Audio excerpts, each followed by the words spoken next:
Alright, hello guys. Ayan. Um, welcome to my channel, my TV. Ayan. Today, i-review natin or titingnan natin, lalaruin natin, ayan, ang bagong Weapons of War Awakening. Ayan. Sabi nila, maraming nagsasabi sa akin na ilaruin ko daw to. So today, laruin natin. Ito yung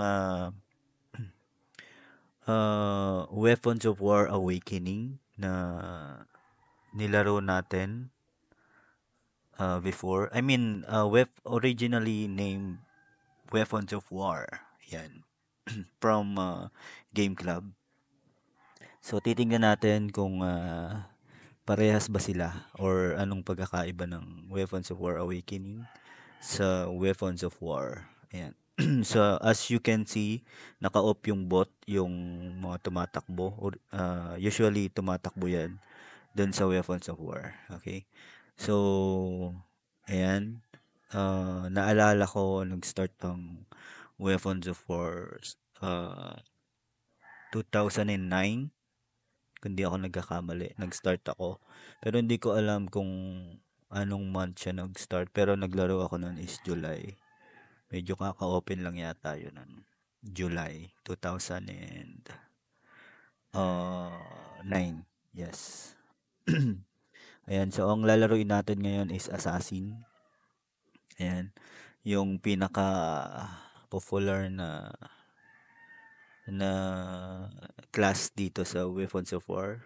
Pero hindi ko alam kung popular pa rin pa siya dito sa sa Weapons of War Awakening. So ayan. As you can see, nagkikill tayo ng quest. Ayan. So may mga loots din siya, may mga nalulot din. Ayan, normal din. So classic din. Ayan, medyo lagi tayo diyan kasi ayan, first and second skill yung lightning lash and then the fate. Okay, so yung first skill, ayan, makikita niyo yung first skill. So ito yung second skill. Ayan, so try natin yung first skill. Okay, nag-slash siya ng mobs. Ayan. So ang kailangan nating i-kill diyan is 6. Okay. So may mga loot din siya. Actually, yung mga loot na to, pwede natin ibenta para maging gold. Para makapag-enhance din tayo. Okay.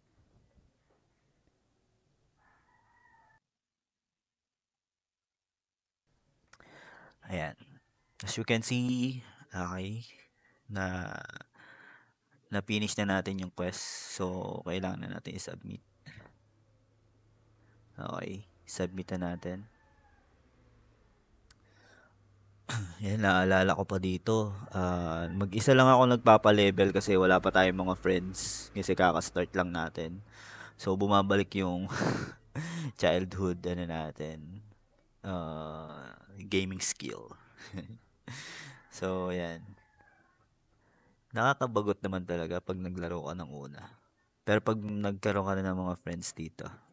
Ayan. As you can see, inopen natin yung shop. Ayan. Diyan natin makikita yung mga items na kailangan natin. Like mounts. Ayan, yung mga mounts. Ayan, naalala ko ang una kong binili dito is yung Blue Flame Horse. Ayan yung binili natin dyan. Kasi ang astig niyan tignan sa Assassin. Bagay na bagay siya sa Assassin. So, yan. Meron silang mga mounts dyan. Mamili na lang kayo kung anong gusto nyong mount. Ayan. So, classic na classic talaga yung dating. Weapons of War talaga siya. Yung concept niya is Weapons of War. Meron din silang mga pet. Ayan. As you can see, meron silang Ninetales, Red Hornbill, and then, ayan. Tapos meron na rin siya mga books. And then, ito yung Kabi, yung isa sa mga pets na binili ko dati, nung medyo bago-bago pa lang tayo. So on, naglalabas sila ng mga pet na mas better dito. So, yung mga skill nila is different doon sa mga old and sa new. So dito sa mga old, yung mga kasi mga ano na to yung tawag dito, yung mga nasa shop is ano na sila. lowest na kind ng mga pet, mga parang normal pet sila. So eventually naglalabas sila ng mga pets na may mga skills na hindi mo na kailangan bumili ng book para magkaroon siya ng additional skills. So may mga skills din kasi 'to. Puwedeng magkaroon siya ng HP upper limit and then, mana recovery like that. Para hindi ka na bibili ng, book na para mai-learn niya. Para if ever na maglabas sila ng book na mas useful, puwede mo silang, i-learn, ayan. So ayan, meron din silang mga binebentang book skill, ayan, so ₱100. Ayan. So, ang prepared ko if, gusto niyong bumili ng pet, eto na lang siguro for assassin. Advisable siya for assassin, red hornbill, ayan, nabubulol tayo. Ayan, so red hornbill ang bibili niyo kung ano, kung ayaw niyo ng bumili ng, ah, pet book skill. So, kasi pagka if ever na lalagyan mo pa siya ng book, kailangan mag-level 11 pa siya para para makapag-learn siya ng panibagong skill. So, mas advisable kung bibili ka na lang ng red hornbill kasi meron na siyang skill, hindi mo na kailangang mag-antay na mag-level 11 yung pet mo para malagyan mo siya ng another skill. So, ayun yung difference nung Kabi. Medyo mas mahal lang siya dun sa may tawag dito, sa Kabi. Ayan. So yung pet ng Nine Tails na to is for ano, Fairy, Tamer, and Wizard. Yung may mga mana ano, may mga mana na tawag dito, na skill, okay? Gumagamit ng mana yung skill nila. So kasi yung sa assassin is stamina lang yung kulay green sa ilalim ng HP. So ayan, nakakuha tayo ng gamit galing dun sa quest. So ayan, buksan natin yung egg kung anong laman. Ayan, so nice. Ang laman nila is, oh, meron na rin siyang mount guys. Ayan, for mga beginners or yung mga bagong maglalaro. Meron na silang pre na tiger. Ayan, lavender tiger which is so cool. Ganda rin. 100% yung speed niya. Tapos meron siyang mga buffs. Ayan. So, ayan. Makikita nyo. Okay. So, meron na tayong mount.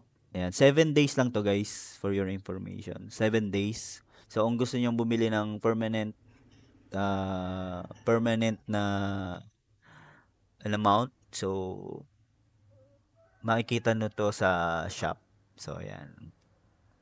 Ayan, level 4 na tayo. Ayan. So, mabilis lang naman magpa-level sa una. As I remember sa nilaro nating Weapon Support. Kasi nga, ano to, classic game. Hindi siya yung, meron akong mga nalaro na private server na ilang mobs lang is magle-level up ka na. Ganun kabilis. Mga ilang araw lang, max level ka na. So, dito kasi classic. So, talagang paghihirapan mo yung level, lalo kung mag-isa ka pa lang, especially mag-isa ka lang. So, ayan. Proceed tayo sa second, ano natin, mobs. Ayan, yung papatayin natin is, eto, naalala ko rin to. Dito, dito maraming players dati na nakakasabay. Ayan. So, dito tayo unang nagkaroon ng friends. Ayan. Tapos, ah, may mga times na makakakilala ka dito ng mga poser. Alam mo yun, mga nagpapanggap na babae, ayan, mga ganyan. Marami dito niyan. So, ayan guys, thank you for watching.